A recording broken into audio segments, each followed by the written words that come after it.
Hello and welcome to the new and very exciting Honkference and to Inside Story, Times Chicken House competition. I'm Elizabeth Frattaroli from the Golden Egg social team and I'll be handing over to our fantastic speakers in just a moment. Also, there'll be plenty of time for audience questions at the end. Could you please write any questions in the designated Ask a Question box rather than the chat? And then all the audience members will be able to vote on the ones that they want to see answered first, which will move these questions to the top. Also, you may have noticed that we're supporting 7stories over this weekend and that there's a donation button at the bottom of the screen. 7stories is Britain's national home for children's books and provides an invaluable archive and educational resource for promoting literacy. So, I'm sure that Barry Cunningham OBE will need no introduction to most of you listening today, but I'm going to give you a little one anyway. Barry worked for various publishers including Penguin Books and Bloomsbury before setting up Chicken House Publishing in 2000 and is perhaps most well known for introducing Harry Potter to the world. Joining Barry today, hopefully, are two former winners of the Times Chicken House competition. Jasbinder Bilan, who won with her book Asher and the Spirit Bird in 2017, and Nikki Thornton, who won with The Last Chance Hotel in 2016. We're having slight technical issues getting Jasbinder up onto the screen, but we're going to keep going behind the scenes and hopefully she'll join us any minute now. So they're going to speak to us today about the competition as well as the new IET 150 award sponsored by the Institution of Engineering and Technology. So welcome to you all and thank you so much for joining us today. I am going to disappear for now and come back later for the questions and answers at the end. Thanks. Hello everyone, my goodness, we're excited to be here. We seem to have an audience from as far afield as Seattle and Hong Kong, as well as darkest Somerset down the road from us. It's very exciting to be here today. It's my first Golden Egg social event, a honk conference, difficult to say at this time of the morning. Delighted to welcome Nikki Thornton here, who's one of our star authors and a winner of the Times Chicken House competition. Jasbinder Bilan is trying to get in the room, as they say. So I'm hoping that she will join us later on. We're here to talk about what you want to talk about, essentially, but to centre on the Times Chicken House New Writers competition. I don't know, it's been going for about 11 years now. And it must be one of the foremost, actually, writing competitions in the world by this time for brand new writers. We've done some kind of statistical work, very, very interesting, of course, but something like 3/4 of the people that have ever been on the shortlist have gone on to be published by us or by other people. So it's an enormously exciting kind of launch pad. And what I really like about it and why we started it with the Times originally was that publishing and writing, as you guys know, can be a bit of a minefield and a bit of a jungle. Do you need an agent? Do you need to know someone? Do you need to be best friends with someone in publishing to get the book read in the first place? You know, how do you actually get the work read? And how do you get it read by somebody who knows something about children's books? So, we started it to kind of get round all that fog and say, you know what, you can just send it in. Oh, here's Jazz. Hi. Hey, Jazz. I'm here, eventually. I think, Nikki, it's just her way of making a more dramatic entrance. I think it's all drama. She comes back off the back of the stage and joins us. But you're very welcome and well done for overcoming your technical problems. Thank you.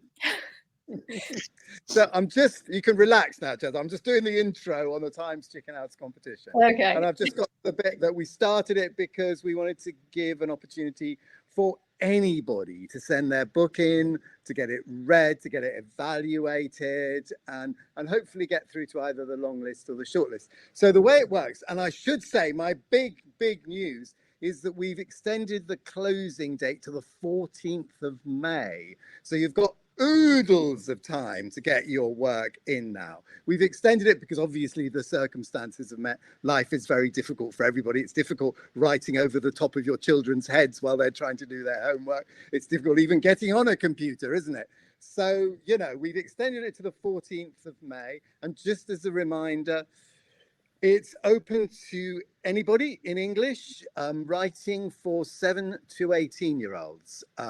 We don't take adult books and we don't take picture books. You have to be unrepresented because that's the whole idea of the competition, that you get it in unrepresented. You can see all the details on chickenhousebooks.com website. There are lots of rules, but it's very straightforward. You can either send it in electronically or via the old-fashioned way by post. And it's lovely on the closing date. The little street we work in Frome is jam-packed with people hand delivering their manuscripts to get in by the closing date. And this year, last year I launched the Chairman's Prize because it was our 20th anniversary. What a year to have a 20th anniversary on, eh?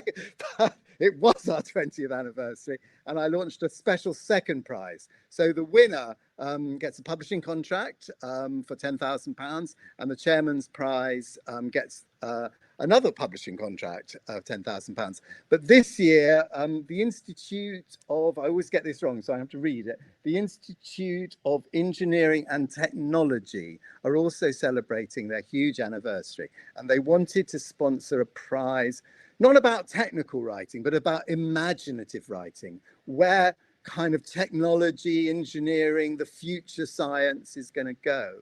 And that could cover anything. So they've taken over for 1 year only my Chairman's Prize. But you don't have to do 2 entries. 1 entry will suffice for both. And we will do 2 long lists and 2 short lists. So the long list is, depends how great the entries are, but probably around about 10 to 20, 15, something like that. And the short list is just 5.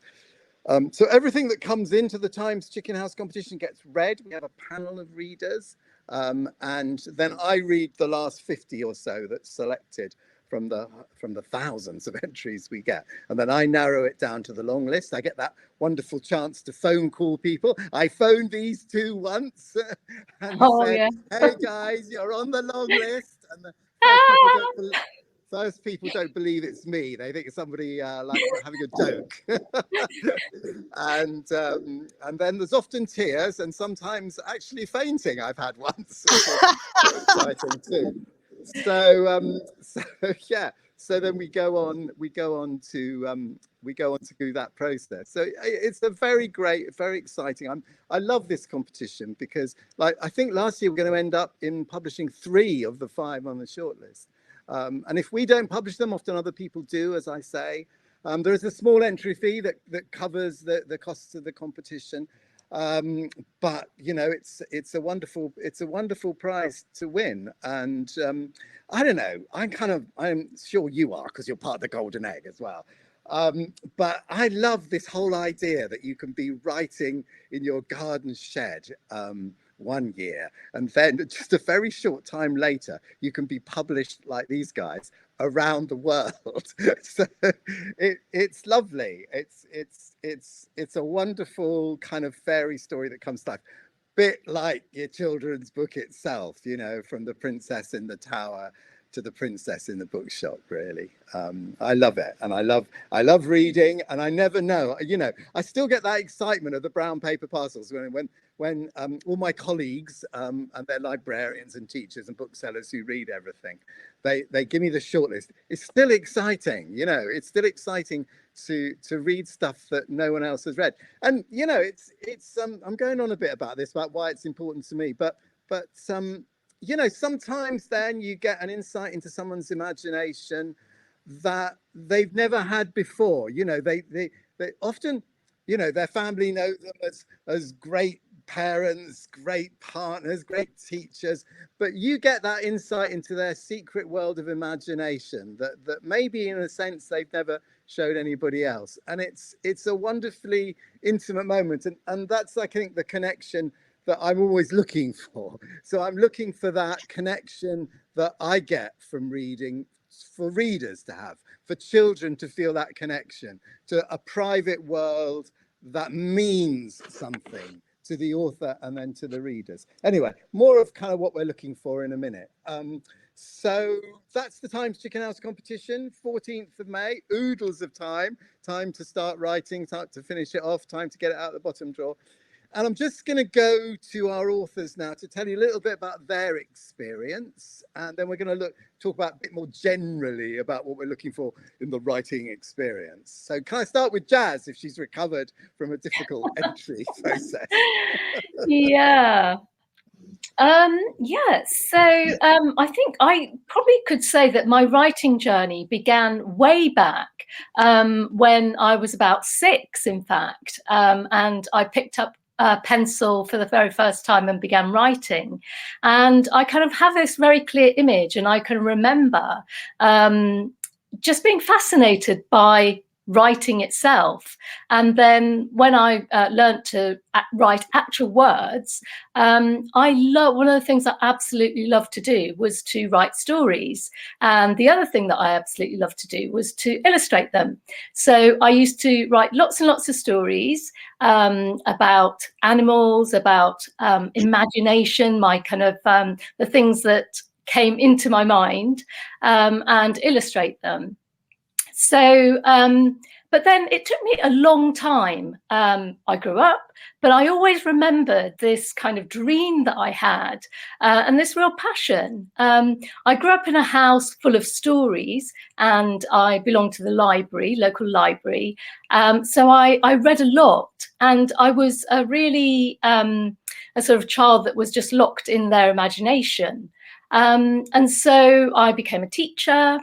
And so in a way, I was still surrounded by books, but I still wasn't a published author. But I always remembered this dream that I had from when I was a little girl, that I wanted to write a story that I could borrow from the library or that I could buy from a bookshop. And as a little girl, I never really knew how that happened. I thought these stories just appeared on the shelves, and I didn't really connect that somebody had to write the story. So time kind of went on, and I had a big birthday, and I kind of remembered that I'd made this promise to myself, and I decided that if I wasn't going to do it now, I'd never do it. So I had a sabbatical from my teaching for a year, and I enrolled on the MA Creative Writing. And that's where the seeds for my story, which was originally called Song of the Mountain and was published as, I'm just going to pop it out, as Asher and the Spirit Bird, that's when I began to write the story. And I wrote it very quickly in about 6 months to first draft. And I had a lot of support, I guess. I had a lot of people to show the story to. And it was also a story that was really special to me. I had a really close relationship with my grandmother. And on the MA, you have to pick your main story. And it was only at that kind of moment that I realised that... Jazz, is the sound breaking up for anybody else? I can hear it fine. Okay, I'll carry on. Sorry. Okay, I'll just keep talking unless you tell me to stop. I'll let you know if I can't hear you. Okay, yeah, Nikki, I'll take my cue from you. Sorry, what an interruption. That's all right. So anyway, I kind of knew 3 things then about this story. I wanted it to be a story that was set in India, and something to do with my family roots. I wanted it to be a story that had magic in it, because magic was something that I loved as a girl. And I wanted it to have a main character that had a very strong bond with her grandmother. And then I began to think about my grandmother and the kinds of things that she used to tell me and the stories that she told me. And one of the things that she always said was that she would, even when she passed away, that she would always stay by my side. And she believed in reincarnation. And so when I came to think of my story, Song of the Mountain, I had this idea that Asher could have her Naniji with her. in spirit form, in the form of a Lammergeier. So that was my story. And at the end of the MA, I kind of worked really hard, and I was happy with the story. And then at the end of the MA, we have this wonderful thing where you don't have to send out to agents. You have a book launch, a big book launch, and lots of publishers come and lots of agents, and you do a elevator pitch, which was super frightening. You know, I can remember my shaky little hand and writing down my few lines about Song of the Mountain. And it was really exciting. But I didn't get a deal at that point, and I didn't get an agent or anything. But lots of positive comments, and people liked it. And one of the things that one person said was that had I thought about changing the tense? So it was written in past tense, so it was a little bit sort of, you were standing back a bit from the story. It was like a sort of story. And so I changed the whole script, and it took me a year, and I self-edited. And after this year, I thought, well, I can't do any more to it. It was probably the most worked on thing that I'd ever done. And I decided to enter it for the Times Chicken House Prize. And I thought it'd always been on my radar. I knew about it from the course. It was mentioned a lot as being a brilliant way to get a deal with a great publisher, and you know, and that was it. If you got it, it was kind of like your dream was going to come true. And so I entered it, not really expecting anything, actually. You know, you never want to hope. And then I had the phone call in a darkened car park. In fact, I had 2 phone calls. It was so exciting. And I did think it was a prank, of course. And I went on the long list, went on the short list, and to my absolute amazement, I won the prize. And it was really so exciting. I was kind of like my 6-year-old self, my 11-year-old self. I was kind of like jumping up and down. So it was wonderful. And I think after all the hard work, because I suppose I didn't send it to lots of agents, but I did work really, really hard on it, kind of redrafting it a lot. And I knew now that it was actually going to be published. So I was over the moon, so excited. Cool. Well, Jazz, of course, it went on to win the Costa Prize as well, didn't it? It did. But that was just really the way that you've described your writing journey covers a lot of the things we might talk about in terms of voice, plot, how you go about kind of doing that kind of connection of story to audience and stuff like that, how you get your book read, whether you read it aloud or whether you try it out on kids and all that kind of stuff. So there's a lot of things there that I think we'll just quickly go back to. But of course, that process of preparing your manuscript, of course, when we took it on to publish, we made you do it all again, didn't we? You did. Yeah. So the journey is not over. We often one of the nicest things really is, and I think this is unique to children's books. And I've worked in adult books before. I've worked with kind of famous adult authors, and it's fair to say they don't have the same relationship with their readers or their publishers that children's books and children's book publishers have.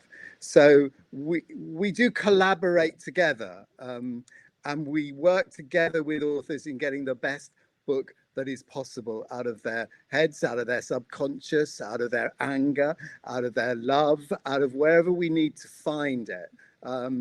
And I think that process is what makes children's books really the leading category currently of modern publishing, because we take that level of care to connect creative work with an audience and respond to that. Nikki, tell us a bit about your journey and the wonderful Seth. I always find it slightly difficult to say the Seppi mysteries. Yeah, they are. I'm sure they are. I don't. Yes, it's just like anything. You come up with these things. At one point, I decided I didn't like the name, and and was going to change it, and I went through hundreds of alternatives, and I thought, oh, I'm just going to have to stick with it, even though it is a bit of a tongue twister, isn't it? So my book is the Last Chance Hotel, and there are definitely similarities, I'm sure, with everybody who writes. Is the fact that I was a massive reader. Books have always been really sort of central to my life, so much so that I opened my own bookshop, because I love that, being able to read books and actually having as my day job, putting books into people's hands and going, oh, this is really good, you must read this. And we did a lot with children, and I talked to a lot of children about what they liked about books and what kept them reading. And I loved there were so many children that came in, and we just have some great conversations about what they were reading. And you do tend to reconnect with your earlier self, because I hadn't read a children's book for years. I just had moved into adult books, and I did actually start reading children's books because the children were so enthusiastic about them. And then what really got me into reading, the thing that I really, really loved, was crime fiction. I loved crime fiction from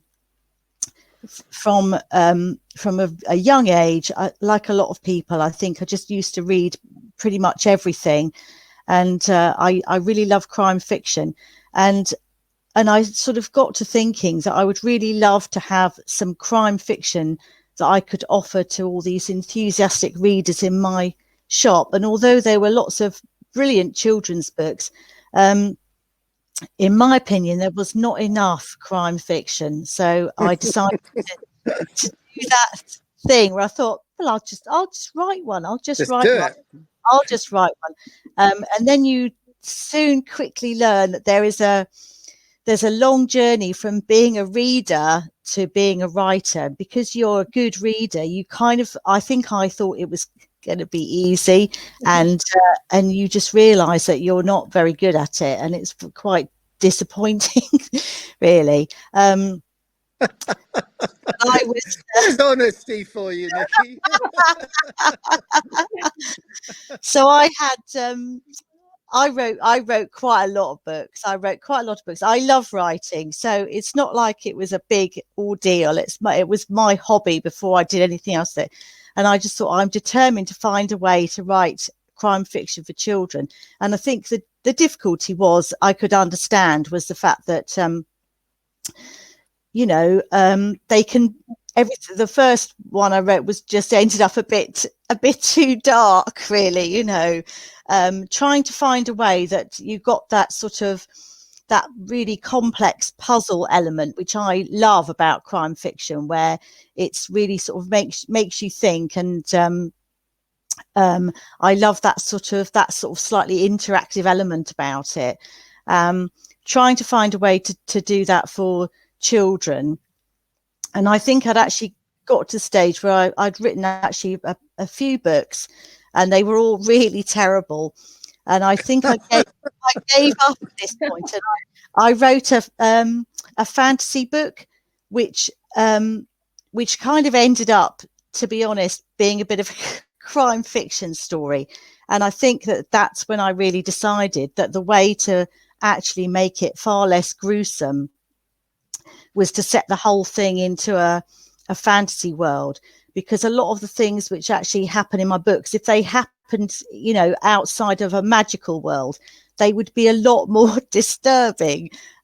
So I think you can get away with a lot by having things which are slightly not real.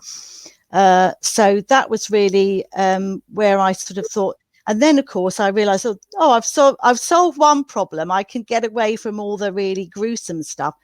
But then I had to get all that world building, plus all the red herrings and the sort of the clues and the detective and all of that into a children's book. And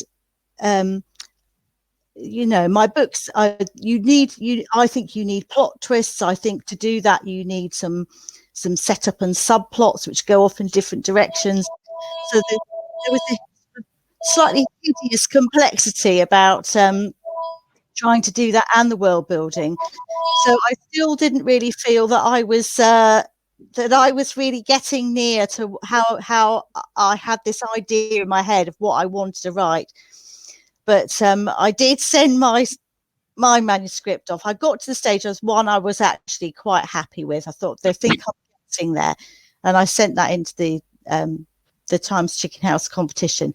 So I was particularly surprised when it won, because I knew it had a lot of faults. But I do think that perhaps the judges could see that I was trying to do something really complicated, and I was very lucky that I was really helped through the next stages of the editing process to actually sort of realize that trying to do something quite ambitious and complex and dark for 9-year-olds, was within a 50,000 word sort of word count was incredibly tough.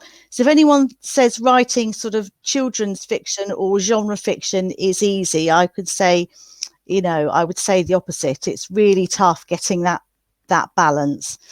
So cool. Well, that's great. I mean, it's really good to hear about the perspiration as well as the inspiration, isn't absolutely. it? How difficult it is. And I often think that crime writing and that kind of genre level has a lot in common with children's books, because good and evil are often clearly defined. There's a resolution at the end, Yes. and they use dialogue to establish character. So I kind of see those parallels, but I've never actually heard you describe how that inspiration of putting murder, mayhem, and mystery with magic kind of did that blend. And again, I think the Times Chicken House competition gives us a chance to see really a little bit of original work there that maybe is not quite hitting on all the cylinders it should, but say this has got enormous potential. And we've met her, we like her, we think we can work with her, let's do it together. Again, back to that collaborative process. So we're not looking at something, and again, I often have to explain this to the Times Chicken House judges, that we're not looking at polished work, we're looking at unpolished work, and we're looking for kind of inspiration ourselves in what those books could turn out to be. So that's a really interesting insight into your thinking, and obviously your connections with books and children's books there.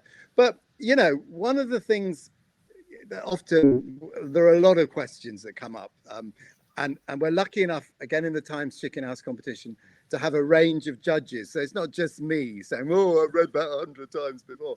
We've got young judges who are older children. We've got librarians. We've got booksellers. We've got all other authors. It'll be Chris Edge this time coming round.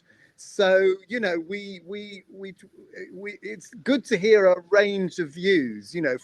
From the emotional view of a judge who just says, "I hated it. I didn't like it." Or one that just said it made me cry, to a professional that says, I can see this working with this age group they're aiming at. So again, in that judging process, it's very interesting to hear the reactions that aren't just from an old publisher or an old agent who's seen it all before, but can try and see that inspiration. So again, I think it gives us a wonderful chance to do that. But lots of the questions that always come up on this, what really comes first? Jazz, what comes first? Is it the plot? Do you work out what's going to happen, or do you start off with the characters? Well, how does that work for you?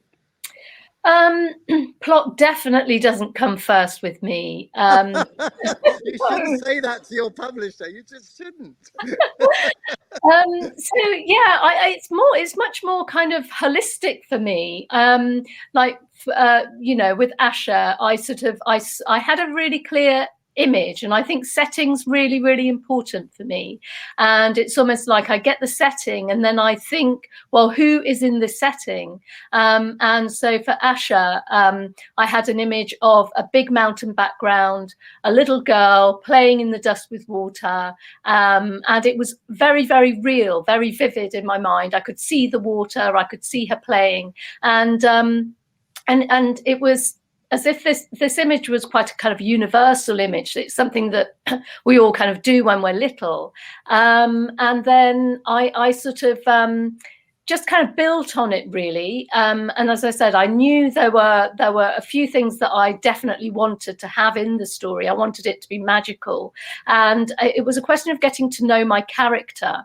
And then I asked myself lots of what if questions. And I always take at the beginning of a story, when I'm starting to think about it, I take a big sheet of paper or a plain book, a sort of a sketchbook, and I'm just really loose and I just write down lots of things, and I'm quite messy, and I'm just sort of getting my imagination fired up. So you know, with Asher, I thought, okay, so this girl that I'm seeing, who is she? Okay, so she could be somebody like me. She could be maybe my grandmother when she was a girl. And where does she live? And what could happen? What would be the worst thing that could happen to Asher in this situation? You know, I put her on a farm, and then it's kind of, you know, gradually it becomes quite colourful, and I see lots of different things. And then obviously there has to be a plot. So I kind of think about the end as well. I think that was really, really important for me. I kind of knew that Asher is a quest story, so I knew that she would be going on a journey. And I had a really great tip actually from Steve Vogue, who was one of my tutors on the MA, and he said, think of 32 things that you want to happen in your story. So when I was kind of further along with what the story, 32, that's very specific, isn't it? 32. It's each chapter, you see. It was fantastic. So and especially because it was a journey, I could kind of write these things that I wanted them to go through on the journey, kind of really horrible things, or, you know, kind of some nice things. And I just put them down in a list, and they were my chapter headings. And actually I kept them. And so I had the setting, I had my character, I had the end, and then I had these 32 kind of chapters or scenes that then I just started to write. So although so you worked on a framework, you found that that was helpful. Yeah, it was really helpful for that sort of story, with it being a journey. I didn't quite do that with my second book, which I shall flash up. Hammerhand and the Star of Ishtar. Yeah, that was a slightly different process. But yeah, that's how I plotted or not plotted Asher and the Spirit Bird. Cool. And you know, that's one of the great tips, I think, because however people kind of organize their work, and some of them are, you know, meticulous planners, and you go to their writing room and you see, you know, the whole novel laid out and climax points at chapter 9 and chapter 20, and they're very, very prescriptive about how that works. Or others, a little bit like you, or like Cornelia Funke, that drives me mad when I work with her, that she just writes from the beginning to the end, you know, and just, here we go. But you know, the thing which I always say, I think just what you said, really, it is helpful to know the end, because then you know what's coming, you know, and where you're trying to get to. So if you don't plan anything else, I think the end is the important part to plan. The other thing about your work, it'd be interesting to hear you talk about this in relation to the editing process. Lucky enough to be edited by Kessia Lupo, who's a novelist herself, of course. But you know, we were always talking to you, weren't we, about balancing what you might call the celestial and the terrestrial, weren't we? That what goes on for real and what the spiritual level of what goes on, and how you balance that for children is interesting, and children who don't necessarily understand different faiths or anything like that. So how do you feel about that? Because again, that's an element of your work that is very important to you, I think. Yeah, I think it was really important to me to tread quite a fine line. It's not fantasy, and I wanted to kind of make sure that it didn't go into the fantasy realm, because I think within the overall kind of background of the story, it was much stronger that Asha's beliefs that her Naniji is, her spirit is in the form of a Lamagaya. I think it's much stronger that it comes from a deeper family ancestral belief. And I think that, as you say, Barry, although children may not have that particular faith, it's a universal faith of kind of humanity, and it's the sort of thing that we would like to believe going forward. I just feel it's quite a unifying magic, really. Great. I'm crackling up with your voice, so I didn't hear much of that. I hope everybody else did. Nikki, it was loud and clear for you? It's all great. Yeah, really good. Really good to hear. I really enjoy this as much as anybody. Oh. Can you hear me? Can you still hear, Barry? Yeah. Yeah, so we can hear you. I can hear you, Barry. I can hear Nikki. So hopefully, yeah you're clear. So okay. People can't. If you can hear my two authors, that's the important thing. So cool. So Nikki, I need to talk to you about plotting, because as you rightly point out, plotting is a tricky business. It is. And you do intricate plotting. I do. How much does that evolve, and how much do you kind of work ahead on it? Well, I think it does tend to vary from book to book, but interestingly, I think I start out exactly the same as Jazz. It usually starts off with one image, one scene, and I'm always asking myself, who's in this scene? Why are they there? What's brought them there? And I usually sort of go outwards from that. And I often find that very often the scene that I think of first ends up being sort of a not the first scene, but like a pivotal scene, which I sort of kind of need to build up to.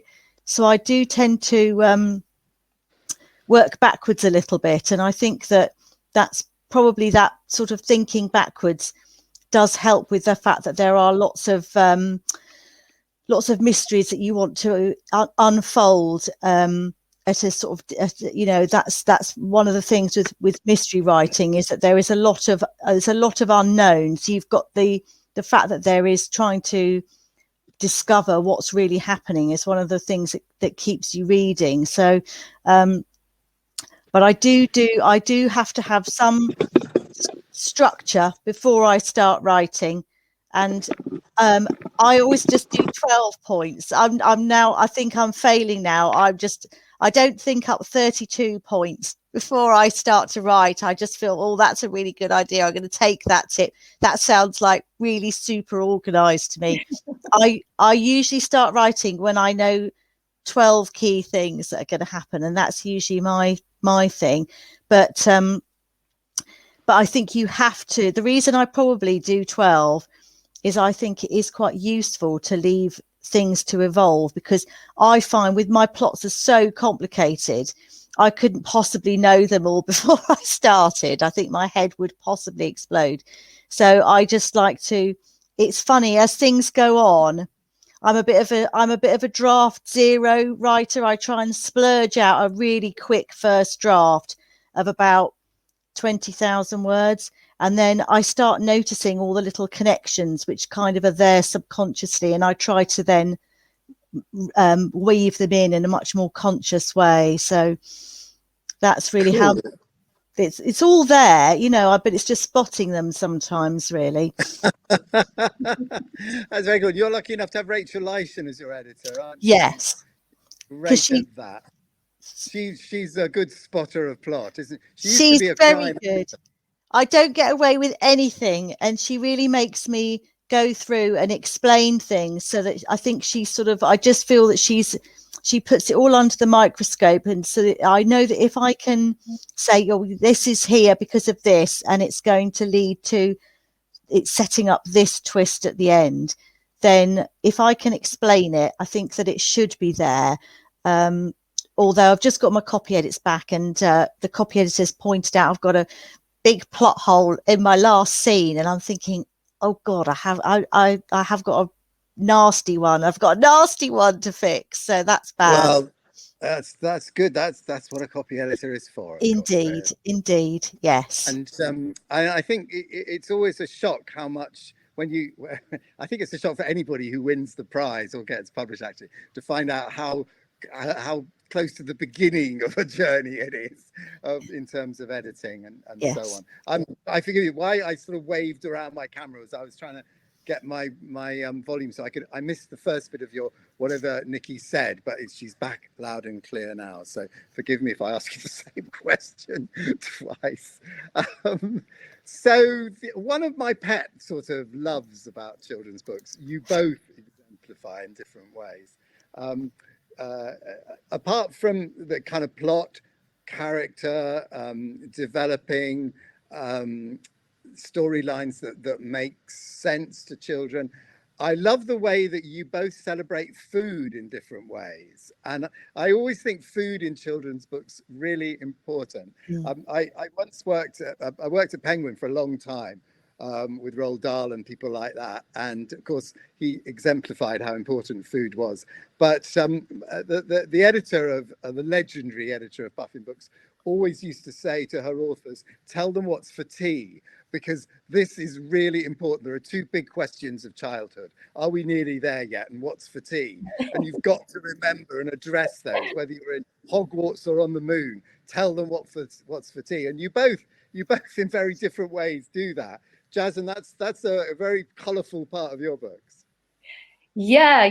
I mean, I completely agree with what you say. I think as a child, you're always looking forward to the next meal or kind of the next bun or whatever. And actually, I love writing food. And I think food is so much a thing where people come together, and it's the heart of a story, can be the heart of a story, and your characters can really show their character and their love for other characters or whatever through these rituals that we all have. Again, it's something else that really can connect your story very closely to your reader in a very kind of sensory way.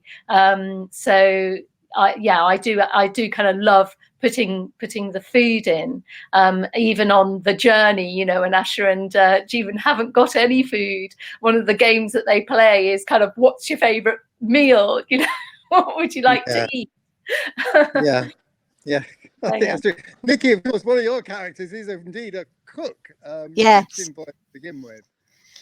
Yeah, well, I think again, it's just that whole thing, isn't it? Of just, I think food is very important, and I think it is just I mean, I quite like that sort of like slightly aspirational idea of someone who's actually, he's not only he really likes cooking and he's good at cooking, but it's often a way that he sort of he copes with a lot of his problems and also makes a lot of friends. And I think it's just really does underline how important food is for all that, as Jas says, that food often brings people together, doesn't it? So I like doing the food as well. It's always quite good to come up with making up some recipes as well. I think I've made up more than one thing, and people in my third book, I have this magical ice cream called a Trick or Chocker Glory, and I've been sent some great pictures of some mums who have invented them and done them for sort of party food and things like that. So that's always really satisfying as well.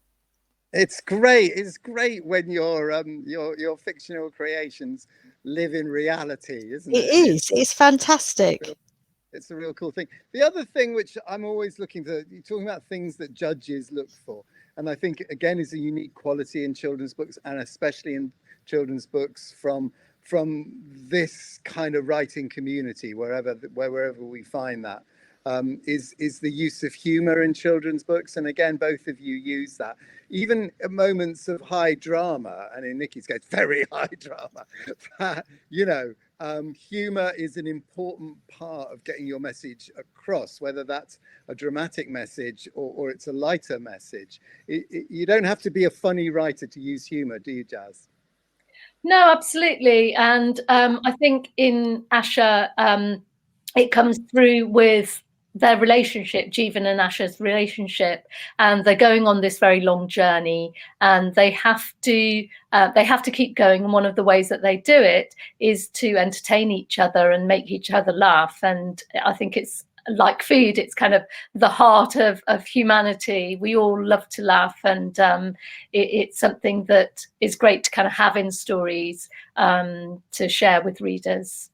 Yeah, cool. I always say the same things, as you both know, but I do always remember Roald Dahl telling me that laughter was delayed fear as well, that sometimes that's the only thing that you can do when you're in a truly frightening situation. You can laugh about it. It doesn't make the situation any less scary, but it makes you stronger. So I always think children use humor as one of the central ways of getting through difficulty. And I guess you both use that in very different ways, really, really successfully.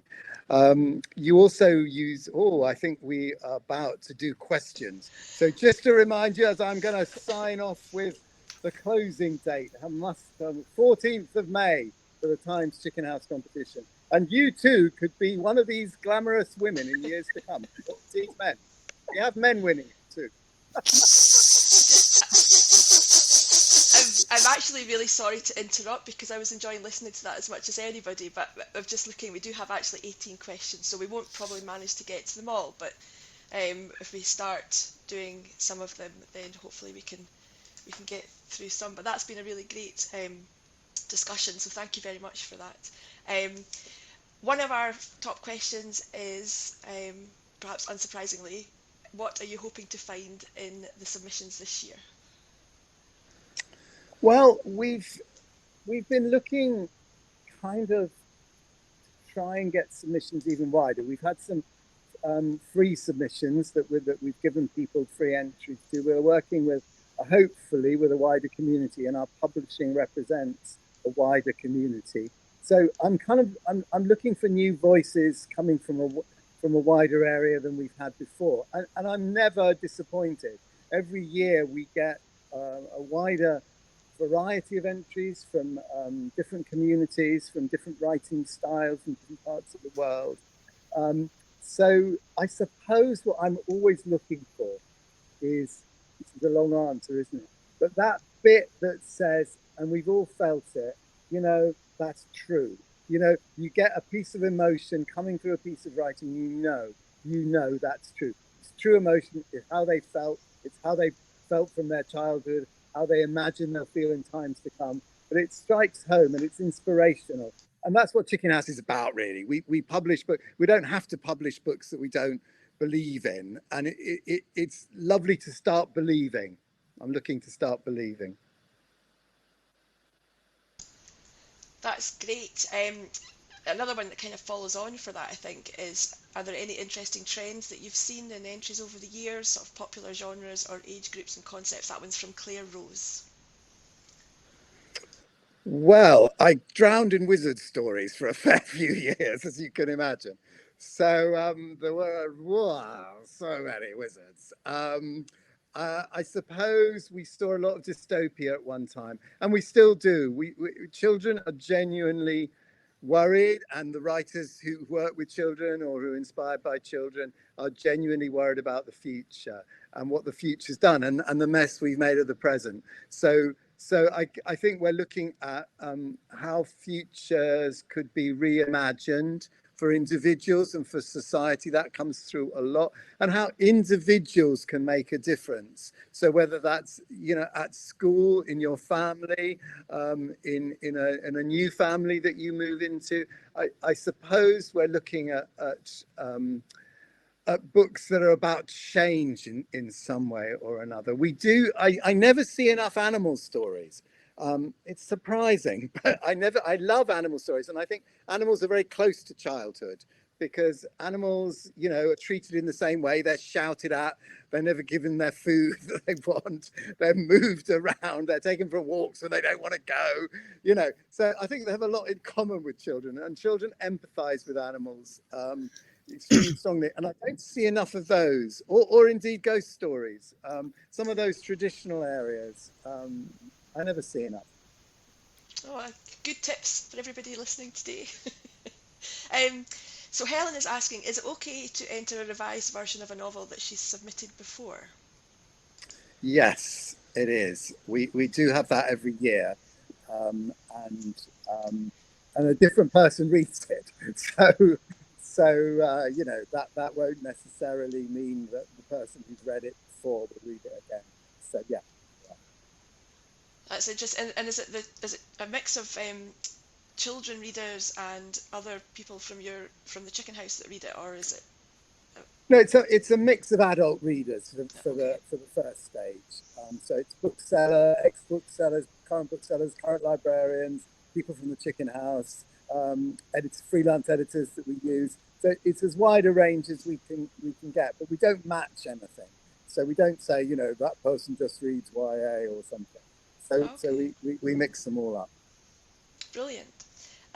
Frankie is asking, does the manuscript need to be very polished? And I think I had a similar thought, you know, how willing are you to work with writers who have promised but might need that little extra bit of guidance? I think, Nikki, you touched on that earlier as well, didn't you? Yeah, I mean, So Nikki talked about that, and indeed Jazz. In a sense, when you look at how you enter, there are kind of three things. There's a covering letter, which is important because it will say things like that. A synopsis, and which I sometimes don't read because I just read the stuff. But the synopsis is important because it tells you precisely what's going to happen. But I think in that covering letter, you know, if there's something there that you know you're not happy with, that you're passionate about, call it out. The covering letter is an important part of it. And these guys, you know, they won the competition, but they weren't the most polished books in that shortlist or long list. They, you know, we knew there was work to be done, but we believed and we were inspired. So, you know, we knew they were doing something different. So that's the great advantage of the competition. We're not agents. We're not looking to take something polished and sell it on the next day for loads of money. You know, we're not in that game. We're in the working out, jointly collaborating, seeing where we go game. Yes. And have you ever had to sort of fight for a story that you believed in, or do the team generally agree that you tend to like the same entries? No, it's been a big shock to me. It's been a big shock to me, Elizabeth, that I'm not universally right. I don't know how I'm coping with it, really. You know, there is passion. I love the judges' session. But at first I was upset because I thought I was universally right. I've done this for a long time. But then people passionately believed. There were passionate advocates for each book on the shortlist normally. And you know, they tell me in no uncertain terms why. And you know, and I'll listen, and you know, sometimes will change my mind if they show me things in a manuscript that I hadn't truly dwelt on or understood. You know, and we have a younger judge every year, and they often just say, you know, that's rubbish. That's really boring. I couldn't understand that. I couldn't be bothered. You know. One judge said, you know, if something's really good, I forgive the boring bits, you know. It's okay, because I know they've got to go to the shops and get it, but I'll just, you know, I'll get through that. I'm not really interested. Or famously, nobody reads dream sequences. They always skip those. So, you know, but you know, if they don't forgive, they don't forgive. They won't, they'll just put the book down. So that's a pretty ultimate sanction for government. Have you guys, can I ask you two something? Have you ever seen anybody read one of your books in public? Have you ever been on a train when you could go on trains? Or did you ever see anybody reading one of your books, and did you go up to them and ask what they thought of it? Jazz, no Nikki. and no, I think. No, unfortunately, that hasn't happened. And I would never go up to someone and say, "Oh, did you know I wrote that?" I would never do that. Yeah, you feel quite kind of a bit cheesy, don't you? Sort of saying that, I think. I know an author who saw their book being read on the Underground, couldn't do it, but followed the person home. Trying to build up the courage. The thing is, you could ask them without telling them that it's your book, couldn't you? That would be better, actually. You should probably just say, "Oh, what do you think of that book? I'm, thinking of getting it." You get the truth then, wouldn't you? It's really boring. Sorry, Elizabeth, interrupting the question. No, not at all. Don't worry at all. I actually have another question. I've got one here for Nikki and then a follow-up one for Jasbinder as well. So, Nikki, Trudy has asked, which middle grade books did you read to get an idea of your genre before you wrote The Last Chance Hotel?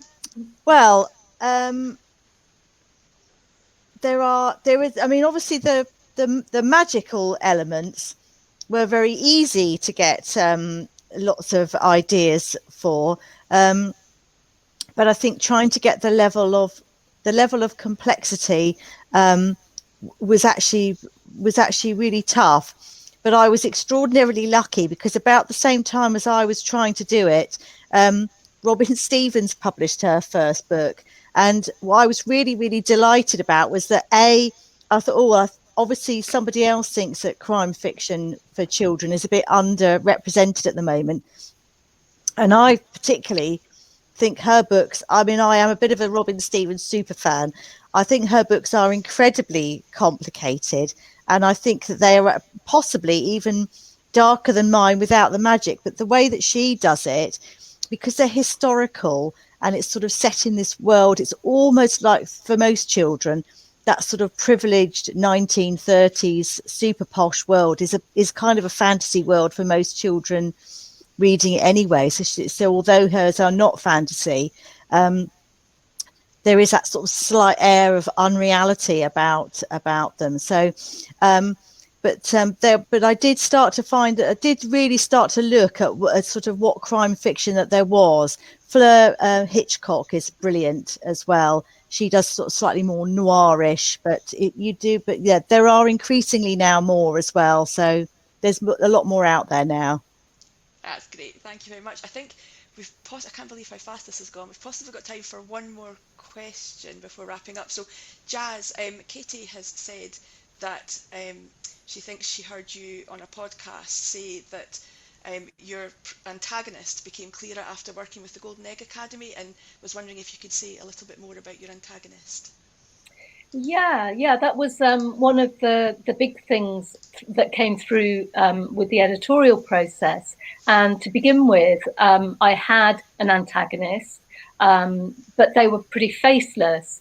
And one of the things that made the whole thing tie together and made it much more powerful is that we gave the antagonist a face, a kind of gave her a character, and made sure that was then kind of threaded through, and she kind of reappears at certain points. And I think that one reason why that made the whole book work much better was that you knew that Asher was thinking about this particular person, and then you have the reader thinking about them as a person, as opposed to kind of like the faceless creditors, which is what they were to begin with.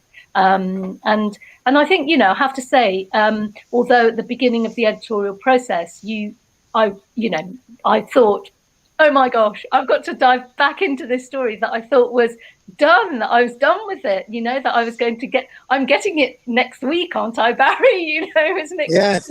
It's going to be next week. And then there's always, I found this with all three, because I'm working on my third book now, all three books, there's one key thing that brings it all together that I hadn't thought of. So I'm a big one for the editorial process. That sounds great. So, as I say, I think that's us just about near the end, and good luck to everybody that's looking to enter this year. Yep, just go for it. That's my advice. Yes. Okay. Go for it. Top tip. Go for Can I just say one quick top tip? What can I just say that maybe on the first page, just make sure that your reader's hooked by the first page and they want to turn the page over. Good tip. So just a little reminder as well for those watching that if you have enjoyed today's session, which obviously you will have done, and are able to donate to 7 Stories, I know that would be hugely appreciated. But all that remains is me to say thank you very much for all your questions. Sorry for the ones we didn't get to, but I think we've covered quite a lot in that. And also a huge thank you to our fantastic guests, Barry, Jasbinder and Nikki, for joining us today. That's been fantastic. Thanks for having us. Yeah, been great. Thank you. Thank you. Good luck, Thank everyone. you very much. Yeah, good luck.